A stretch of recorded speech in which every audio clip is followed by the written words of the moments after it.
വചനം കേൾക്കുന്നവരെല്ലാം അറിയേണ്ട ഒരു യാഥാർത്ഥ്യം, നന്മ നൽകുന്നതും അത് എടുക്കുവാനുമുള്ള കഴിവ് ദൈവത്തിനുണ്ട്. ഇസ്രായേലിനോട് പറയുക, നിനക്ക് നന്മ തന്നത് ഞാനാണ്. എന്റെ വഴി വിട്ട് നീ പിന്മാറിയപ്പോൾ, എന്റെ പാത വിട്ട് നീ സഞ്ചരിച്ചപ്പോൾ ഞാൻ ആ നന്മയ്ക്ക് മുടക്കം വരുത്തി.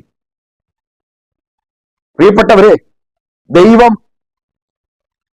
എല്ലാ അനുഗ്രഹങ്ങളും തരുന്നവനാണ്, നന്മ ഒരുക്കുന്നവനാണ്. പക്ഷേ ദൈവത്തിന്റെ വഴി വിട്ട് സഞ്ചരിക്കാൻ തുടങ്ങിയാൽ, ദൈവത്തിന്റെ ഹിതം വിട്ട് ഇസ്രായേലിനെ പോലെ സഞ്ചരിക്കാൻ തുടങ്ങിയാൽ, സ്വന്തം അധ്വാനം, സ്വന്തം ജീവിതം, സ്വന്തം കഴിവ് ഇങ്ങനെ തന്നിൽ ആശ്രയിച്ച് ജീവിക്കാൻ തുടങ്ങിയാൽ ദൈവം അനുഗ്രഹങ്ങളെ പിൻവലിക്കും, നന്മകളെ പിൻവലിക്കുമെന്ന് എല്ലാവരും നിശ്ചയമായും അറിഞ്ഞുകൊള്ളണം.